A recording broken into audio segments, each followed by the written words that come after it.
microphone with my chest. I chest bumped it. Welcome back to Couch Convo. Welcome. Oh, I had the funniest interaction this morning with myself. Oh. I don't think it's actually it's very clear on this podcast. I don't like deep breathing, stuff like that. I've got on the record. So yoga and I are not friends. I love the practice of yoga. I talk to clients about using yoga as an intervention and a coping skill all the time. But for myself, absolutely not. Just not my thing. But I love the idea and the practice of it just for other people. Yeah. But I forced myself to go to like a balance and strength and core based class for my active recovery days from the gym. And I went to one of them today. And so I obviously I use a Garmin just for, I don't really track anything. I just use it for informative reasons. And it gives you a fitness age. And I don't care about my fitness age. But it's funny because I hadn't gotten an alert about it in a long time. And after my class this morning, my yoga class, it sent me a little alert. And it was like, your fitness age has decreased by 1 year. Oh. And I was so mad. I was like, you mean to tell me This helped me? This was effective in my life? The class I have to force myself to go to. Luckily, one of my favorite people ever is the instructor, and she knows I can't stand it. I was like, you mean to tell me this works? It was like in Drake and Josh when they're like, Megan. That's me, but yoga. Like, oh. Isn't it funny how that works? I have that same feeling when I don't eat sugar. I was like, man, I do feel really good when I'm not pumped full of sweets. And when I drink enough water. The water thing. We've been slamming some caffeine in the office. We have recently. Yeah. Yesterday was a rough one for us. But it was great. It was great. It was delicious. We got a Dutch Bros right across the street from us now. Yeah. And so we're engaging with them a lot. And yesterday Sarah was so sweet and got us both coffees, but they were honkers. Yeah. Thursdays are rough days. But they were honkers. And like, I think it hit like 4 maybe. Was it 4 o'clock? And she's like, yo, how long is it taking you to finish? I was like, I just finished, but I just had to do a somatic shake because my body feels like it's like full of ants right now. Yeah. Like I can feel somatic anxiety. I'm back popping on up. the juice today, but On the Alani. Yes. Yeah, I'm trying to chug some water because it's going to be a hot one today too. Ugh. And not raining, I think. Oh, so it might just be like sticky. Those will sneak up on you. And it's a run day. Oh, Because I officially got into the Peachtree Road Race. nice. Yeah. It's fun time though. Yeah. It'll be a blast. But yeah. So there's lots of things happening this week. I know. I love that. I feel like, which is good stuff. Well, and again, like I feel like today's topic, it's just one of those where I feel like it's always worth touching on. And it really does come up a lot with people's expectations of therapy and expectations of themselves. And that is forgiveness. And in this case, like we'll break it down into like forgiving others, forgiving yourself, and even what that means. Because I feel like it's just so different, depending on the person and their own kind of like worldviews, things like that. Yeah, and I think to tie on to that, I'm going to go ahead and preface today by saying like today will be very much Christian counseling coded for my end. I feel like we've got the I'm very non-religious based. And so then I feel like I've decided today to take on the side of like the Christian perspective. Yeah. Because I mean, this is she's a hot topic in the Christian community. So we're going to hit that today. Absolutely. Well, and I feel like, again, like people frame forgiveness sometimes as necessary. Like you have to forgive this person. And then there's also like the moral ties to it. Of like, if you don't forgive your X, Y, or Z person, if you do your X, Y, or Z person, or it's like the end goal. And again, that just creates so much dissonance between what you want and maybe what you feel like is expected of you too. Yeah, for sure. Well, and then when you do tie in an expectation, because like in the Christian community, there is an expectation for forgiveness. Yeah. A lot of times. And it's just kind of the way that we handle that and navigate that to not make it seem invalidating or like forced or a have to, but instead of a get to kind of situation. Yeah, because that's the thing. It's like if forgiveness feels forced, it's not actually forgiveness. It's usually just like obligation wrapped up in a shell that says I forgive you. Yeah. But all it is obligation and like budding resentment, Right. or budding anger, angst, apathy, even. It can do a lot. Numbness. But yeah, so when you think about like the messages you were given about forgiveness growing up or just in society, what was that? It's funny. I think of being a sibling, and like anytime my brother and I would be, the thing is we didn't fight that much as siblings growing up. Now that I've like met other sibling pairs in my life, it was pretty mild compared to others. But I just remember when we would be like butting heads, we would have the say you're sorry. The hug shirt. Yes. The hug shirt. Like, say you're sorry. And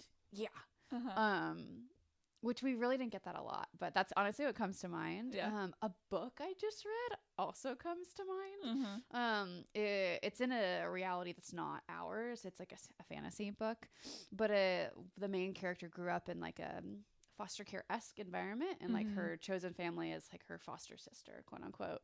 But whenever they had a conflict, they didn't like the idea of saying I'm sorry and I forgive you. So instead they would cut each other's toenails and talk it out. Oh, that's vile. I know. They would get in so much. Yeah. They would get in a very uncomfortable position. And again, that was their vulnerability, and that would prompt them to talk it out. Okay. So that's what comes to mind. Yeah, but I'm guessing why toenails? Why not fingernails? I think it's just because it's extra uncomfortable. Okay, yeah, because it's feet. That's fair. Yeah, but no. See, growing up though, I don't think I was like forced into a lot of sorry. At least in my own home. Right. Other spaces, yes, but that I don't think I received any like serious messaging other than when my brother and I were being menaces to society. Right. What about you? Well, as we know, I'm an only child, so a lot of my interactions were with adults and or friends, and I grew up very much timid and shy and a people pleaser, so there weren't many things that I was doing where I had to apologize a lot, but I think I did have a very healthy raising with like what forgiveness looks like, even in the church. It wasn't very much like, hey, you have to forgive someone or they have to forgive you, but instead it was like an opportunity. And like, this is not everyone's experience in the Christian faith, but it was very much framed as like a, hey, you are always forgiven as long as you are, following in the steps that are meant to be like Christian based and following the Lord, and like there's grace, Jesus died for your sins, all of these things. But there is the fire and brimstone side of that, which I will go ahead and just take a nod to, of like Matthew 6:14 through 15, if you know that verse. It can feel like very intimidating, very invalidating. And that's not the way it's meant to be. Forgiveness is supposed to be led with love. And thankfully my experience it was, but I know in a lot of Christian experiences and spaces, it is not. Yeah. So, I mean, have you ever felt like forgiveness has been expected of you? Not for me. Yeah. Thankfully. But I will say that I've noticed with a lot of just like people, that family, in the family spaces, it's very much like you forgive your family no matter what. You stick with your family no matter what. And even just like in client spaces of like, but that's my mom, that's my dad, that's my granny, I have to, grandpa. I should. Yeah. Ooh. Yeah. Honestly, I think of every religious space I've been in when forgiveness has felt expected. I don't think I actually told you this, but I was asked to not return to a religious space. I was a kid. Oh, no. So I was raised by Northerners, very much New York, New Jersey. So one side of my family was very much like Northern Catholic. Yeah. I didn't attend Catholic spaces. I mean, I went through a few things as a kid, but I didn't really like engage in a religious upbringing there. I just kind of hung out with my grandparents in those spaces because that's where they liked to go. But as I got older, growing up in the South, I was like, well, everybody else is doing it. It seemed like a social event, and not much more than that. And I was just trying to figure out like, well, everybody else is doing this, so like, should I ask questions? And I asked a lot of questions because that's what I thought was okay. And it was around the time of a presidential election between President Obama and Senator Kerry. Is that who it was? I don't remember. No, McCain. Was it John McCain and President Obama? I can't remember. oh man, my husband's going to drag me for not knowing this. But I remember hearing a few things in a church setting that I wasn't especially comfortable with, but I thought it was okay to ask questions. And I was like, well, if this group of people is so bad, why can't we forgive them? Because you're telling us to forgive ourselves and to forgive each other. Yep. But like, why can't we forgive them if that's what we're all about? Right. And I was asked to not return. I was a kid. So I do think of like a lot of those spaces I was like expected to forgive. But other than that, like not really. Other than like family stuff too. Yeah. It's just so different. Like you said, it's just such conflicting imagery, especially in the Catholic Church too. Yeah. That is like all the fire and brimstone guilt. It can be mixed messaging, and that's hard, especially as developing a teenager and adolescent. I was like, oh. Well, and I think that it just leads into the I think it just leans into this impact of like leadership. Yes. Of like leadership is so important in the spaces that you choose to use as like life-giving to you. That's an important business. Yeah. And of course, like we are all human. We all make mistakes. However, there are mistakes that are not simple one-offs. Yes. Or like I'm working with these mistakes. There are environments, there are mindsets in you know, the Christian faith and in just society and in general. Yeah. Well, there's some times where like you might not forgive somebody and that's okay. Like there are some things that like I think are unforgivable. And that's all right. But again, like forgiveness is so tied and deeply ingrained to morality. I think that's where it just feels like so much pressure for people. So at least in this space, like forgiveness as a whole, again, it's an internal process, and it's really a shift in how we carry accountability and responsibility. That's really how we're going to frame it here. Yeah. And a lot of times it gets mixed up as like excusing something or even validating something, reconciling, forgetting, and essentially, like you mentioned, the required for healing of no, you can 100% heal without forgiveness. Yeah. And it just looks like it's a personal experience. Sure. I feel like with life, like everything is a personal experience of how you view it and what it means to you. But like you should never feel, and I'm not going to should actually, because that's telling you what to do. But I would hope that you would never feel forced into forgiveness, because that can build resentment. Absolutely. Well, and again, it's just you're disconnected from yourself. And so often what comes before forgiveness is pain, is conflict, is tension. It can also be trauma. Yeah. And it's like, wow, like if we already felt like something happened that maybe was out of our control, maybe we played a part in, and now there's more pressure and expectation, that's just compounding guilt on top of guilt. And that's just not what we want. Yeah. And even leaning into that, I want to make a comment regarding a lot of people think like, oh, forgiveness in the church means that you are losing all feeling. You don't have to deal with the feeling because God doesn't want you to feel things. True, God does not want you to feel things, but not in a sense of, oh, never feel them. Instead, it's like, hey, I have these feelings. I want to take them to you so you can help me hold them. Yeah. Of like, that's why we do call it God like the almighty counselor, is because what we do in session together is meant to be what he does for us too, of not eliminating and taking away, but instead saying like, hey, bring them to me so we can hold them together so that you can move through. So I have a question, because I know you deal with this clinically. I don't. I do. When I assume you have clients with like religious trauma, like church hurt a lot. When clients come in looking for work, I don't even want to add another name to that. When they want to work with church hurt, how do they view forgiveness? Because it's so tied to religion for a lot of people. Like, how is that even looked at if they're feeling wronged or traumatized by the church?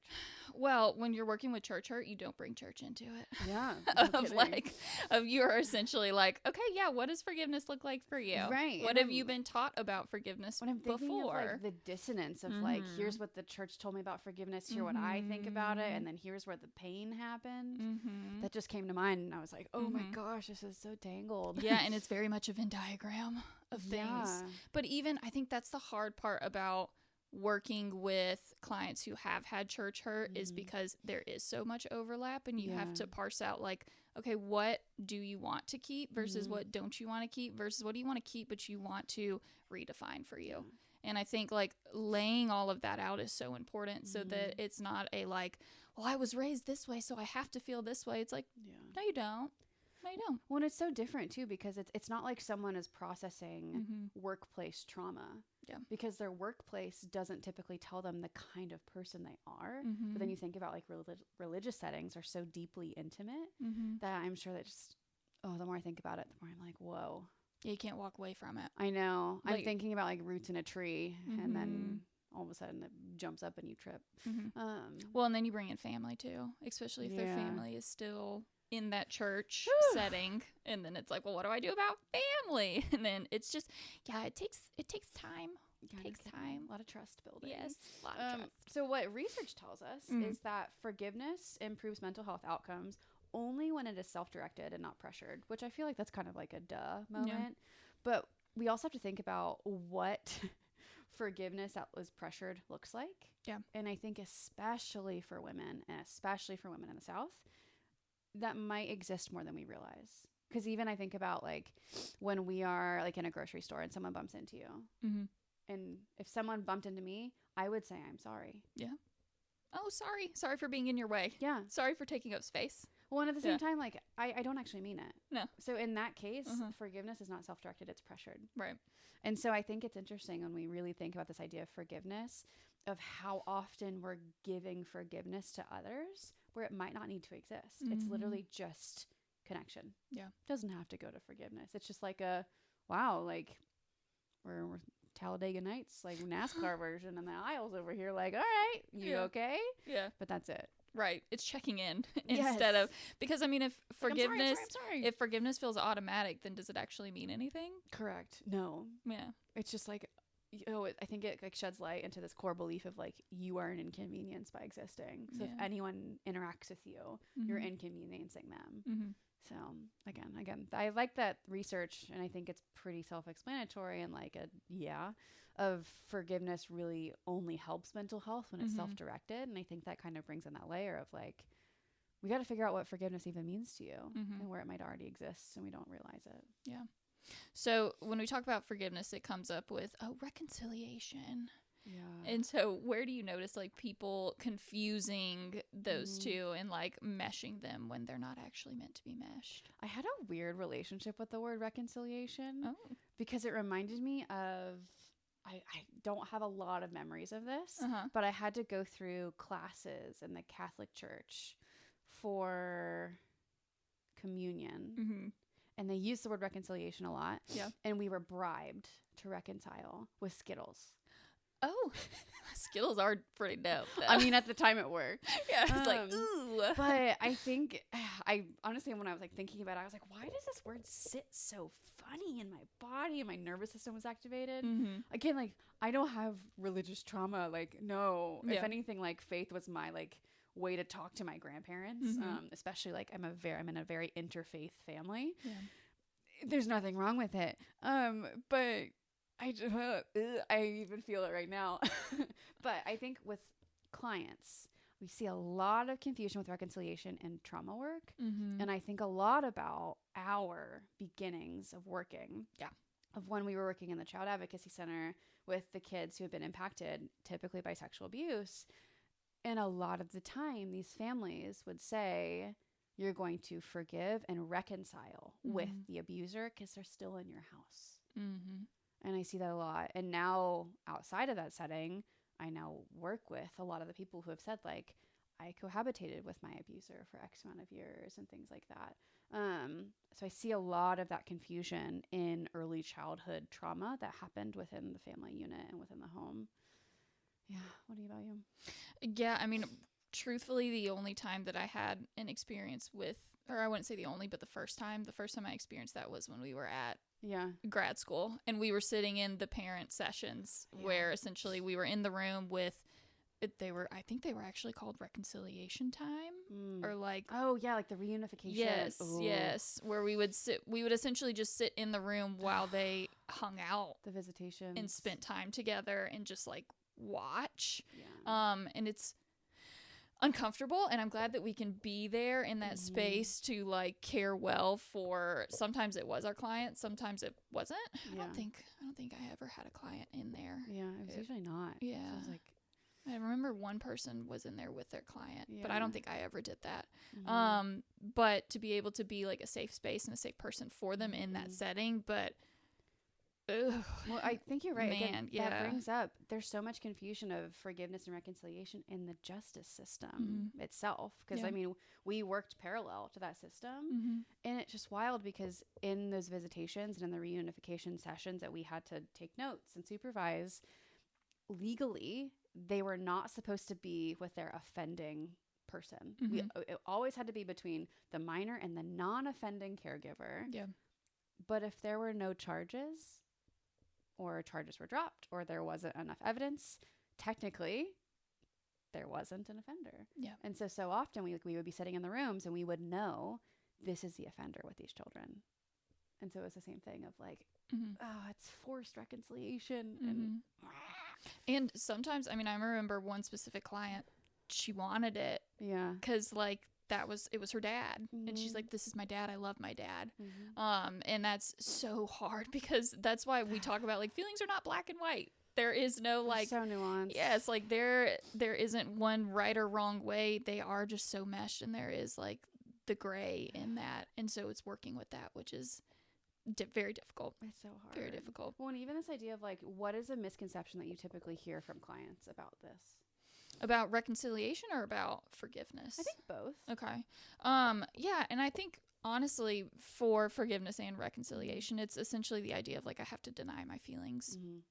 Of I have to be 100% in on this person or 100% this is okay, and no, actually not at all. Of essentially you're meant to have feelings around it. That's the whole point. Means it's important. Means it matters.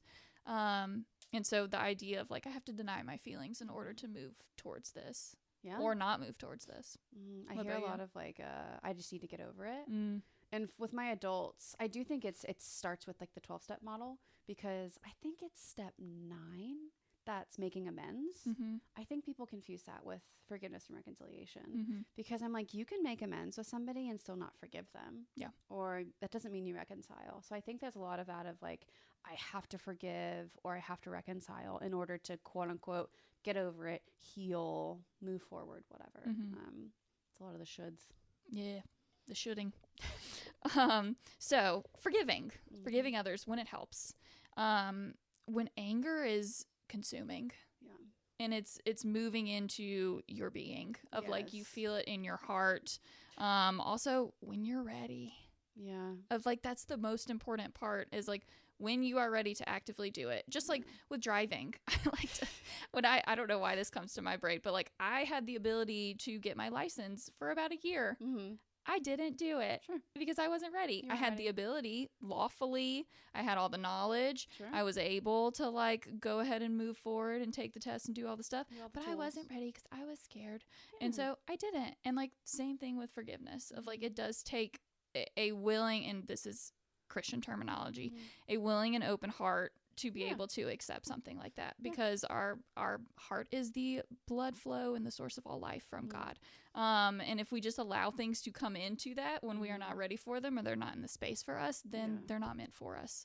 And then when it's creating internal relief of like, okay, when I do this, I do feel like that somatic response of, okay, wow, yeah, no, that was hard, but it felt good, instead of like, I really don't want to do this and I'm feeling pressured to do this. Absolutely. And what that can look like is truly like letting go of the need for closure. And that's so hard, because a lot of people, depending on what they go through, they don't get closure. And everyone deserves it. Honestly, everyone deserves closure for what they're going through, but not many actually get it. Or the closure isn't actually closure. It's something like leverage, or it's something's weaponized, or it's more manipulation, things like that. So truly this idea of like forgiving others looks like letting go of the need for closure, and knowing that like, I'm not going to get this, so I have to figure out how to move forward without it. Yeah. And also this idea of releasing the expectation that the past is going to change. Because I think a lot of the time, and I think that sometimes therapists are guilty of this, of saying like, we're going to rewrite this narrative.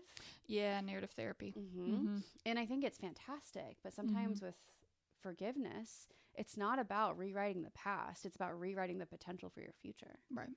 But that's so hard, is releasing this idea of like, oh, I can change what happened. I can change what happened. We can't. No. It's behind us. Yeah. And that's so hard. And I mean, even when we look at like closure, right? And this comes up a lot with, I think, boundary setting too, of even if we set a boundary, even if we have closure, feel forgiveness, all the things, it doesn't change what it was before. Doesn't change the situation, and it doesn't change the person sometimes. Well, and that's the hardest part. And honestly, when I think of this, I think of a lot of like my friends, and when they're going through dating or when they're going through like relationship conflict, it's so hard. But some of the hardest conversations I've had with friends are about conversations where we've had to look at each other and say like, you can forgive them, but that doesn't mean they're going to change. Yeah. And that's so tough to say. It's hard to hear. It's hard to see. It's just one of those really brutal truths. Like even on our episode where it's like, we're going to hold your hands when we say this, but that's one of the hard truths about forgiveness. It's like, doesn't mean anything's going to change. Yeah. Ugh, it just like hurts to say. I know.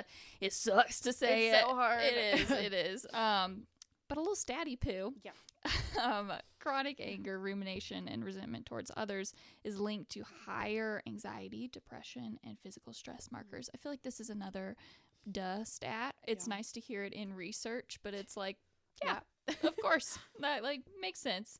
So an exercise for this, if you guys are listening, you're like, oh, what do I do? Or if you're a therapist, you're like, forgiveness is really hard, and the Google is not.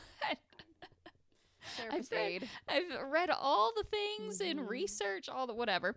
The no sin letter, which I love this bad boy. It's such classic psychology, classic therapy, but it classic works for a reason. Yeah. And then with our teens, when they're like writing a letter, it's like, okay, let's write a text. I know, we can use our computer. We can type it.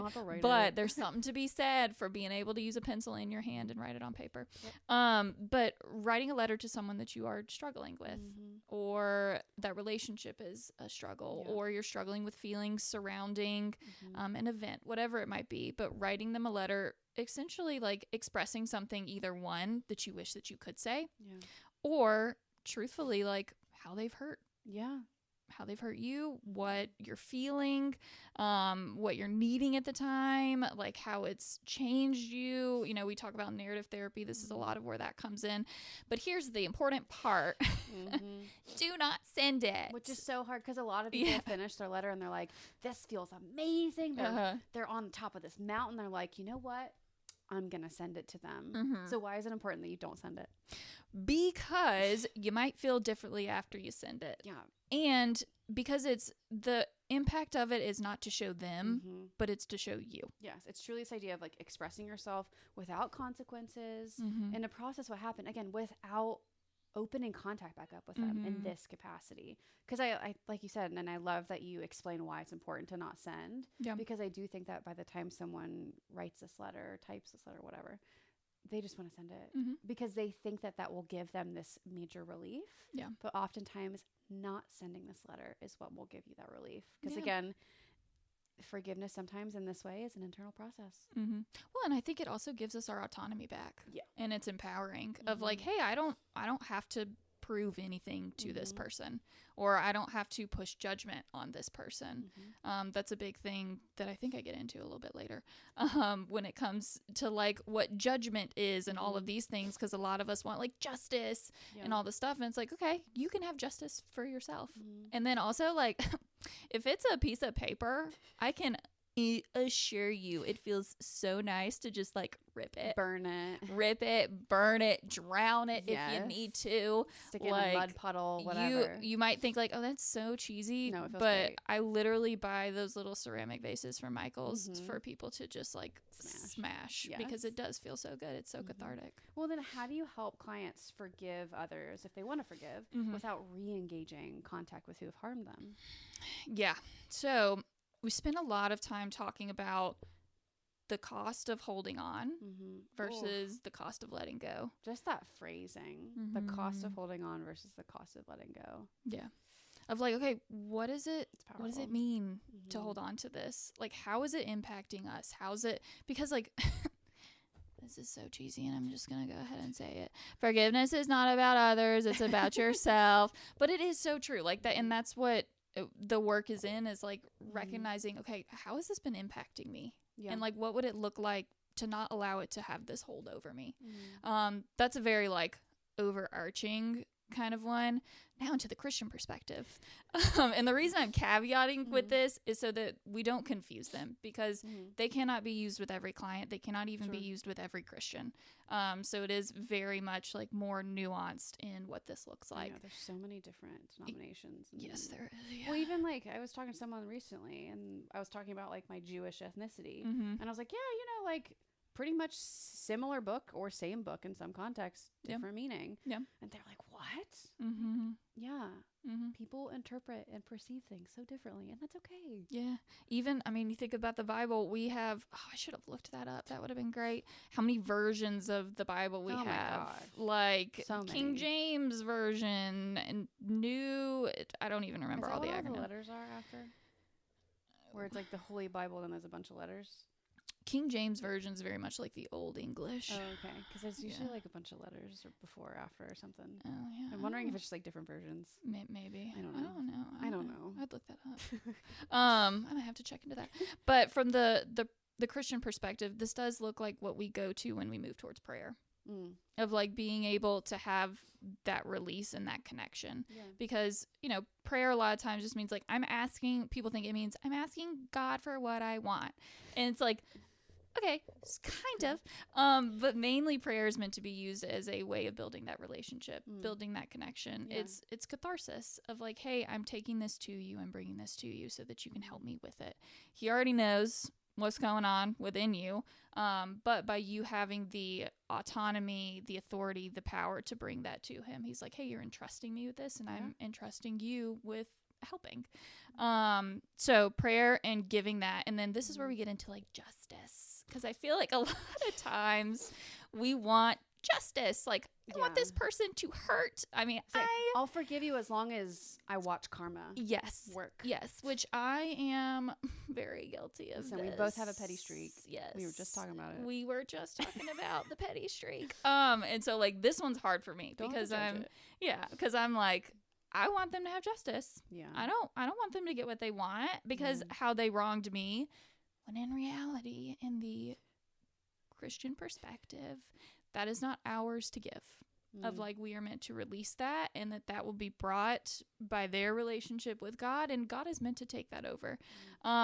So essentially it's this idea of, okay, I'm going to release the need for judgment, release the need for justice, and lean in to the opportunity to release through forgiveness. Yeah. And like, that's kind of the idea behind like the Christian perspective. But remembering it is not an obligation. It is a freedom. So I think that's the biggest thing that I always want to push forward, is that God is not like, you are obligated to forgive because this person deserves it. But instead it's hey, you have the freedom to forgive because you deserve it. Well, and even from just like a non-religious perspective, just from like it's funny, I use the word like karma all the time, even though it's technically a religious perspective of karma. But I even think of like from like a universal, if we want to see that, because that's a little bit more similar to my worldview. Yeah.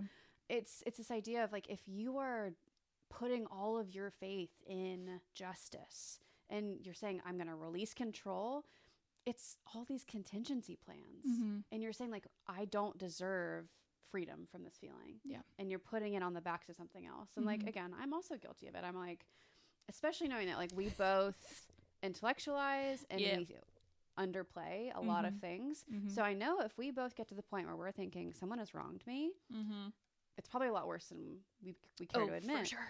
Yeah. And so of course we're like, oh, this was bad. I want to see you pay. Yeah. But I think again, like all that does is it takes more power away from you. And if we want to think of it as like this universal perspective, which does honestly partner and complement very well with a religious perspective, it's this idea of like, this is not in our control. Yeah. This is somebody else's behavior, someone else's life. We don't know what they've been through. We don't know what they're going to go through. All we know is that like, you deserve to not have that power stripped from you. We deserve to take it on ourselves and move forward however we need to. Right. Big one there. That's a hard one. But what about you? I know I just went long-winded, but I feel like with Christianity, I feel like I need to. Yeah. Mine has been a lot of like forgiveness of self, which I know we'll get into a little bit. Mm-hmm. But I think in terms of forgiveness of others, I really feared that for a long time because I think it was like forced for a long time. Yeah. And especially growing up in like the area I grew up in, it was not as kind interpersonally. Like there was very much this like stereotype of how people acted and behaved towards each other, and it was not a very like kind and loving way. So when you grow up in that system, I'm thinking about my same age female peers. Mm-hmm. There's a lot of conflict. Yeah. And forced forgiveness. And I think about the time where forgiveness has helped is in adulthood. And I realized that genuine forgiveness strengthens relationships. It doesn't fracture them. Because like growing up, you'd see like, okay, like they would have a fight, they'd forgive each other, then they'd never speak to each other again. Mm-hmm. That would happen elementary, middle, high school. That's what I was used to, even in college. But I think as an adult, I think about times of genuine forgiveness between myself and loved ones and peers and whatever. And those relationships came back 10 times stronger because again, like it just creates new bonds. Like it just does so much more. Mm-hmm. So not avoiding it. Essentially same thing as like conflict. Yeah. Yeah. Oh my gosh. Yeah. Mm-hmm. But at the same time, like we can't talk about forgiveness without touching on times where forgiveness we either can't or we don't want to, because that's always going to exist. And there's not shame in that. Like, again, it's like what you said it's the readiness piece. Yeah. Yeah. Like there are some things that don't feel like something that deserves that. Quite frankly. And I would even lean into like trauma. Yeah. Trauma work. Oh yeah. Of like, there's some things it's like, yeah, no, it's not needed. It's not necessary. No. It's, you know, and so I think that's reorienting like what it even means for that forgiveness. And that's when we bring in like the self-forgiveness of like, okay, you know, I'm not going to forgive this person or this act or this anything, but instead what I'm going to do is I'm going to lean into like what the next step looks like for me and recognizing that I can move forward. But yes, so we've talked about things that, you know, of course, like we're not ready for, of it just doesn't feel right in our heart. It's not there. That's telling us something. That's information. There's ongoing harm. Like you are still in the space because, well, I feel like that's a easy one to describe. Yeah. No accountability was taken from the other side. Trauma still being processed. The person you're wanting to forgive has passed. It's one of the hardest things in sessions to work with. And then well, and there's this idea of this one just I'm reading this one, I'm like my brain's not processing that. When you'd have to forgive something larger than yourself that wasn't a human. So like say there was a natural disaster that impacted you. The idea, like if like I remember like we talked about like we're the 9/11 babies. And if like we suffered, I don't think either of us suffered individual harm to 9/11. There was systemic harm and generational harm, whatever. But like if heaven forbid, like if we were in a place where we did have personal connections that really impacted us individually, we wouldn't have to forgive that, and we probably wouldn't want to. So these like large global systemic events, things like COVID-19 and all the variants, things like that, sometimes you can't forgive it because there's nothing to direct it to. I've worked with clients actually just fairly recently. We talked about writing a letter to a diagnosis. We talked about writing a letter to ADHD, to alcoholism. So I guess technically you could write a no-send letter to things like 9/11, COVID-19, but it just doesn't do it feels different what it needs to do. Yeah. And, you know, like we've talked a lot about forcing, can't force it, you can't force it. And the reason because of that is like that can be seen as a form of like self-abandonment. Absolutely. Self-harm. And like anger, we talked about this, it is a secondary emotion and there's the fluffy, vulnerable stuff underneath it, but it's protective. Yeah. Like it is keeping up like, hey, I need to make sure that I am safe. And so I need to use this in order to either one, keep people away from me or keep myself away from others. And, you know, protective factors are not always helpful, but they are always leaning into like a meaning and they're trying to protect us and to help us. Well, so when you see people in these spaces of like, I can't forgive, I don't want to forgive, how do you typically work with clients to differentiate not ready versus avoidance? Yeah. So with this idea of like not being ready, you can definitely pinpoint like when it is painful. Yeah. I think I separate avoidance versus not ready. Of not ready is painful, it's harming, it's dangerous. We talked about discomfort versus harm. Versus like avoidance. I tend to see a lot of the avoidance is I want to hold on to this power and I want to hold on to this control over the situation. Yeah. Essentially of like, you know, me when I think about myself when I'm being petty, I'm just like I use that like lack of forgiveness as a way to just be like, I still have control over the situation and I still have control over this person because I'm doing this, because typically that's where I have felt hurt is when I am being controlled or other things.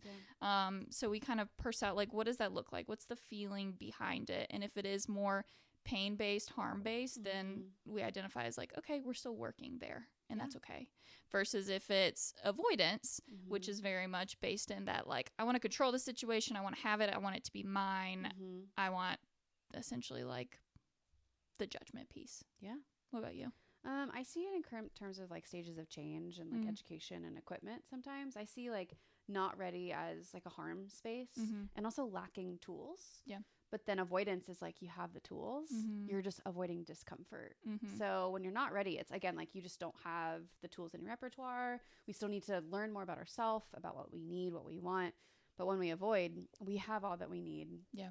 We just don't want to. We're avoiding discomfort. Yeah. We're avoiding harm. We're avoiding tension, conflict, all those things. Right. So with anger, how do you honor anger? I smash things. No, I'm just kidding. Well, actually, sometimes. I like to always sit with what it's trying to tune me into.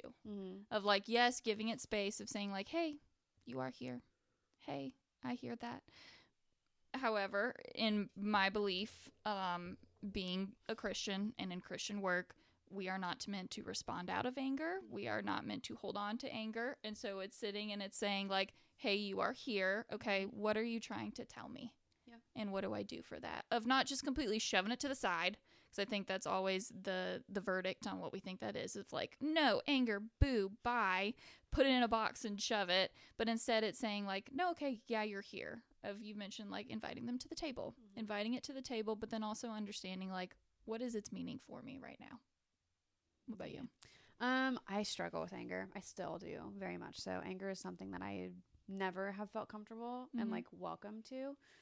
So that's something that I still, as a human being, really need to work on. But I know that, and I'm very aware of that part about myself. But I think for me, I like to equate it as like a physical experience because I know for me, anger is very physical. Yeah. I like to kind of talk about it like hunger cues of like, okay, like if I have these hunger cues in my body, what's my body trying to communicate with me? Yeah. So very similar to what you've said of like, okay, if I experience anger cues, what's my body trying to say? Yeah. And the hard part after you recognize, it's like, okay, we talk about awareness all the time. Yeah. You're just aware. What do you do with it? Right. So for me, it's talking about it and saying it out loud. That's something I really don't do. And then when you do say it, don't over justify it. You don't have to over justify being angry. You also don't have to apologize for being angry. Yeah. So something that I do to honor the anger is like letting it take up space, because that's very hard, especially for women. Well, yeah. Women in Georgia. So forgiving self. Yeah. One of the hardest ones. It's so hard. It is really hard. Because we do have those elements of like shame, perfection, I should have, the shoulds, or I shouldn't have. And leaning into all of that, it is this idea of like, do I deserve this? Yeah. Of like, am I supposed to have this? I should have known better. Yeah. You're just like holding all of this resentment against yourself. Because again, like it requires so much self-accountability and compassion and context all at the same time. Because typically folks who struggle to forgive themselves are those intellectualizers or the people pleasers. They hold themselves to a different kind of regard. High achievers. Right. And so they're like, okay, I can only be accountable or compassionate or see context. But if you combine all of them together, that's too vulnerable. That's too real. I don't want that. And that's those three elements are what are required for self-forgiveness. Yeah. And I mean, even if you think about our very earliest memories, typically for, I would say, a lot of us, well, even not even just like in consequences, but just in life, is punishment. Yeah. Like, we think about punishment is typically used in some form, whether that's go sit in the corner, whether that's a spanking, whether that's, pick your own switch. I will admit, my family did have me do that. Love them to death. Love you guys. That hurts my heart. Yeah, but we were very Southern, so they're like, go get your switch. And then I ended up climbing up there and breaking all of them, which is very much not a me thing. So when they tell that story, I'm like, are you sure that wasn't someone else? Or even just like the stern talking to of when we think about like when we quote unquote get in trouble, usually it's led to punishment. And so that gets ingrained in us of like, do I need to continue punishing myself? And recognizing that like sitting in that and continuously rehashing, what could I have done better? What did I do wrong? All of these things, punishing. That is not allowing space for, hey, I'm a human. Hey, there's meant to be forgiveness in this journey at some point too. And it's not helpful. Well, and I love that you bring up the idea of punishment, because when I think about feedback I've gotten from my own parents, and their feedback was always, it doesn't really matter what we told you. We knew you were going to punish yourself in a way worse way than we ever would. And so if a parent is listening to this and like thinking about their own forgiveness journey and their own self-forgiveness, if you recognize that in your child, where they like literally go put themselves in timeout, they really punish themselves, really nurturing that part of them, of talking about, hey, like, where is this guilt and shame and resentment coming from? And making it more of learning, curiosity, education, than this idea of like consequence and shame and being wrong. I guess that's just like traits of highly sensitive people. Like, I would just punish the crap out of myself. Oh, for sure. Still do. Oh, yeah. I will put myself, I say it all the time. I put myself in timeout. Yeah, no, definitely.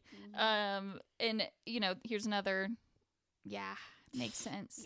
That self-criticism is linked to higher anxiety and depression, but leaning into the can-do, self-compassion improves emotional regulation and resilience. Yeah. Well, and so I think that like there honestly might be a lot of listeners who feel very called out by this, of like, self-forgiveness is hard.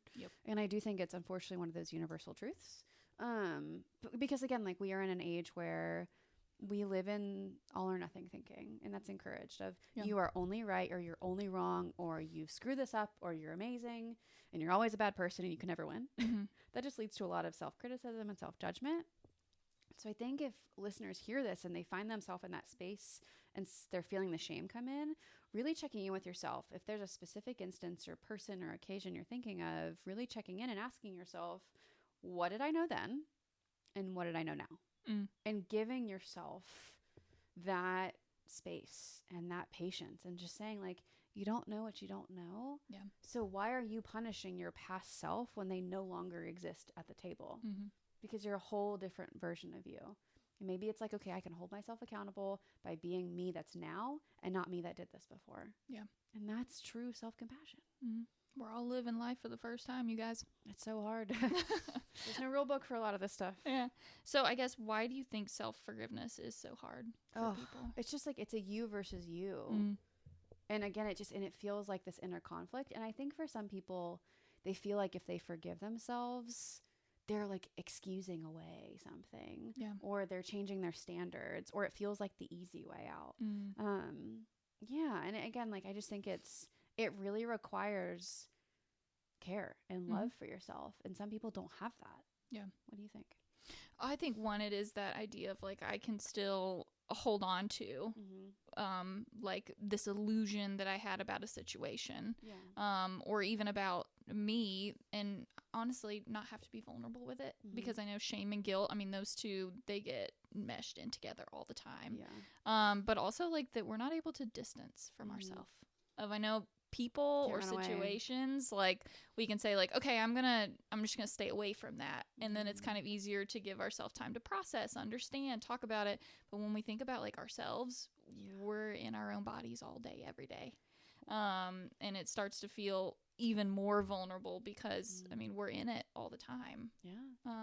And you mentioned like the piece of, I feel like, I need to have that. I need to keep control over that. I need to, essentially work with that of who I am, or it's the easy way out, when in reality, no, like when you think about a coach who sits and puts you down for making a mistake isn't going to make you want to try and do something different. No.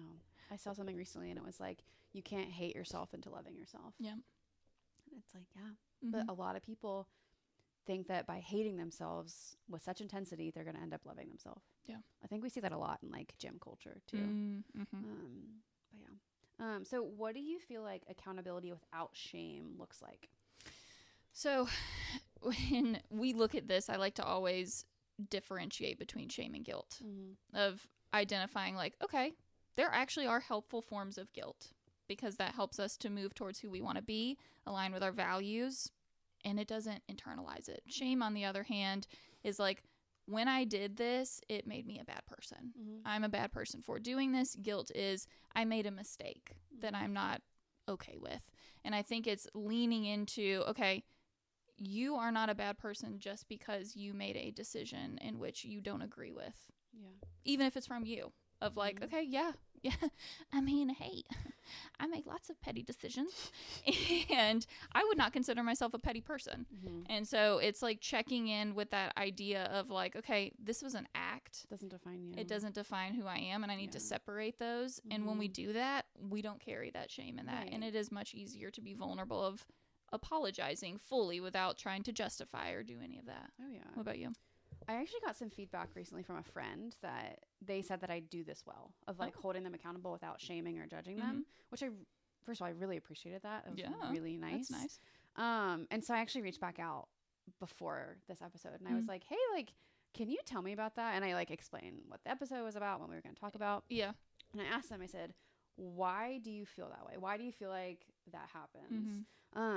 And what she said was that I tend to be brutally honest, but it's done with a ton of care. And she was like, you are my most brutally honest friend. She's like, I know you're always going to tell it to me straight.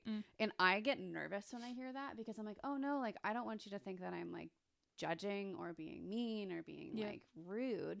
And she's like, no, not at all. She goes, I can tell with the way that you describe things that you love me more than literally anything. And I said, oh, like, thank you. Because again, like, it's true. I keep my circle small, but like my circle, it's very intentional, and I would willingly put my life down for anybody with no questions asked. But that's what she said. She's like, you're brutally honest, but it's done with so much care. And she was like, you also don't avoid uncomfortable topics. Yeah. And she's like, so I know that like I could come to you, and she made a joke. She was like, I know I could come to you talking about intimacy with my spouse, and we would talk about it. I mean, you wouldn't steer clear. Right. And she was like, because you're so open with literally anything I bring to you, there's no judgment or shame. So I think, yeah, just like directness, but compassion forward directness is accountability without shame.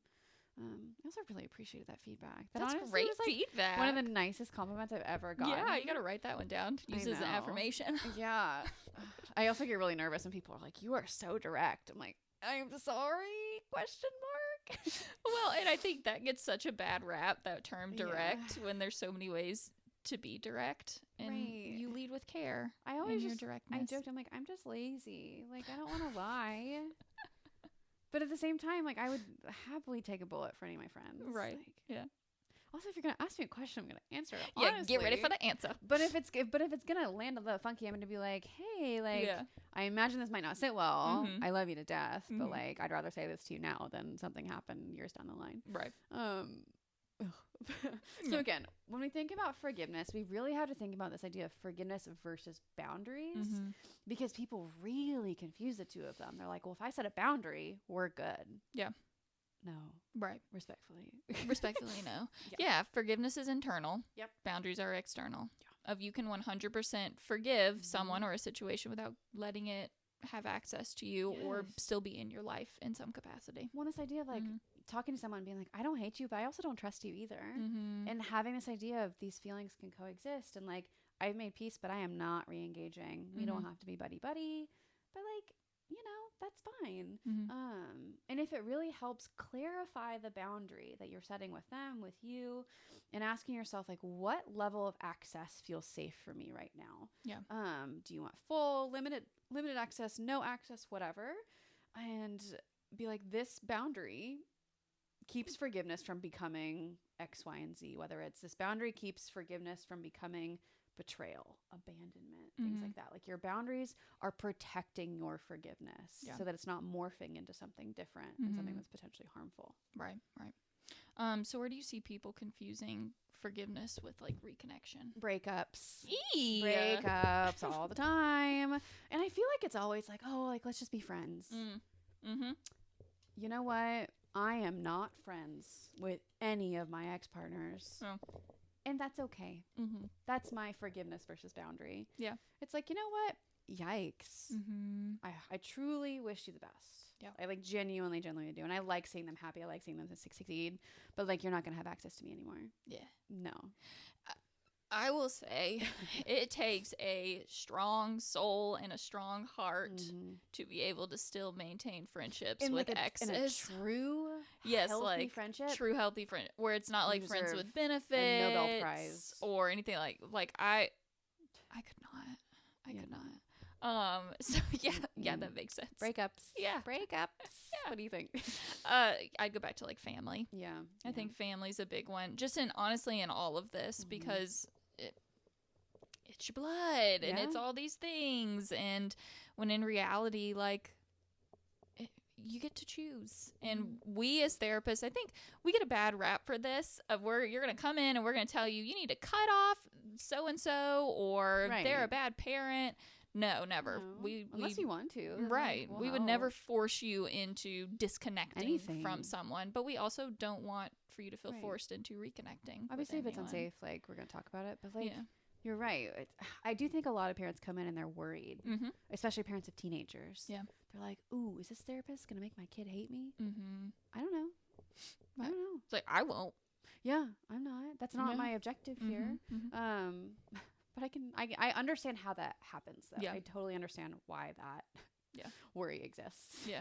Which is interesting. I've noticed it coming up a lot more with my adult clients, and their parents will be like, oh, you've gone to therapy. Do you hate me now? Yep. And I'm like, oh. I think it's generational. Yeah, that makes sense. Yep. Check out our last podcast was that our last one? It was. Generations? Yeah, I loved that one. I honestly like left with a smile on my face. It was unhinged. I loved that. It was so fun and unhinged. I talked to my mom about that later. Did you? It was fun. So this idea of like redefining forgiveness. And again, everyone's going to have their idea of forgiveness. And that's the point. It's like, we don't want to go off of a script. And so like, forgiveness isn't this idea of a requirement, a timeline, or even a moral obligation, but instead it's a choice, it's a process, and it's just shifting your relationship to something that happened in whatever set of beliefs you hold. Again, it's staying true to who you are. Yeah, and it's not an obligation. You don't owe them anything, but instead look at it as like a freedom that you choose to decide to have or to not have. And so listening in, some reflection points. If you're hearing this and you're like, okay, so what next? Here's our section of the podcast where we talk about what next. Take some time and let's reassess, like, where do I feel pressure to forgive? Am I ready or rushing forgiveness? And what would healing look like without forcing forgiveness? Of like, healing is the ultimate goal, you guys. Sometimes that does include forgiveness. Sometimes it does not. And the timeline for that, well, let's just be real. There is no timeline. You get to choose your own. So in healing, there are elements to consider. Always. But whether that's religion, whether that's experience, whether that's your own heart. So allow that to be a personal experience for you. Combinations of all of them. Well, the thing is, like, in using all these parts of you, you don't have to pick and choose. If anything, combining them all will actually be a very healing, lovely experience too. Yeah. Again, this idea of like, healing's the goal, forgiveness is one potential path that you can mix and match with others. It's not the only one though. No. There's very few things in life that there's only one way to do it. Facts.